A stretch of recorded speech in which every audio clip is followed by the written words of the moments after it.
I'm Alex Perry. I'm from Practically Speaking. I am a speaker, a coach, and a writer, and I talk about all things public speaking, executive presence, and storytelling. And Julie extended the offer for me to come talk to you today about a formula that I teach the people that I work with to help them prepare better for their one-on-one meetings, for their presentations, for their pitches, for group interactions.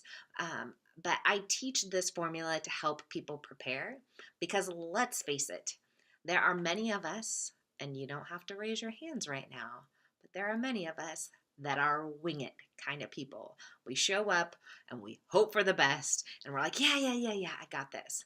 Well, that's not the way we want to show up. That's certainly not the way we want to show up for each other and or for our organizations. So we need to have a plan. So I have a plan that I'm going to teach you today. It's really easy to follow and it's really easy to remember. So bear with me while I pull out my super cool slide. Don't be too overwhelmed with my graphics. But here's my slide. All right, this is my WTH formula for how do you get prepared for the next big important meeting that you have. So no, this doesn't mean what you think it means, and you might be thinking that as you walk into a meeting, but this actually stands for why, to, and how. So why am I there? Who am I talking to? And how am I going to show up? WTH. I'm going to take the next couple of minutes of your time and explain to you the things that go within each one of these. So I hope you have your pens and paper handy. I had to think about that word for a second. Pens and paper handy so you can write this down. So WTH, what's the W stand for? Well, it stands for why. We've all probably heard of Simon Sinek's why.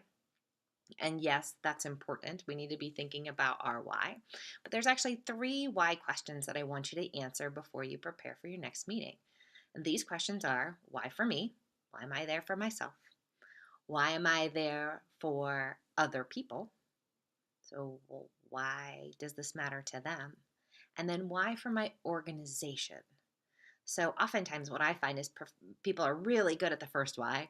They're pretty good with the second why, but they haven't given any thought to the third why. Why does this matter for my organization? So there's your 3 whys. The next thing I want you thinking about is your 2. Who am I talking to? And there's a few components to this one. So first of all, who am I talking to? What do I know about them? What do I expect from them? So what sorts of reactions are they going to have? What sorts of questions are they going to have? And most importantly, even above the questions that you know that they're going to ask, what are the questions that you hope that they don't ask? I like to call these the oh shit questions. And you know these questions because these are the ones that roll around in the back of your head before the meeting ever happens. And you're like, I really hope they don't ask me that. I really hope they don't ask me that. You need to figure out what those questions are beforehand so you can figure out how you're going to answer them later. Figuring out who you're talking to is really important because when you mess it up, and trust me, I have, it doesn't go very well, right? Then you're going to have to backpedal even more. Let me tell you a quick story about how that went for me. I was talking to a group of insurance professionals and I was teaching them about presence. And I showed up that day like looking amazing. Like I was having a great hair day. I was in a gorgeous dress, like super professional. And I am up there in front of this group and I am talking to these insurance people about how you have to show up, well dressed and pressed and neat and clean. And I'm going on and on and on. And I see this woman at the back of the room and she's watching me and I'm quite happily talking all about presence and how I think they should show up for their jobs. And she slowly starts to raise her hand and she looks at me and she says, "Are you telling me that I have got to dress like you?" And I thought, oh crap, that's not what I'm saying. And that's not what I mean at all. And I was like, no. So I sort of backpedaled in the middle of that. I talked to her afterwards and I was like, well, I don't understand. What do you mean I don't need to dress like you? She said, listen, She goes, the vast majority of the people that we work with are Medicaid patients. If I show up dressed like you, I will scare them away. They'll never trust me, and I'll never get from them what I need. She's like, you didn't know us very well, did you? And she was right. I didn't know who I was talking to. So the more that you can learn about the person that you're talking to or the people that you're talking to, the better. Now, once you know your why, your two, you need to be thinking about your how. And I think I went backwards. Whoa, yes, your why, your two, and your how. So you need to be thinking about the how. So this is the everything else piece. So the how am I going to show up? How am I going to prepare in advance for this meeting? Am I going to walk into a group meeting and am I going to sit by my bestie who I'm likely to chat with?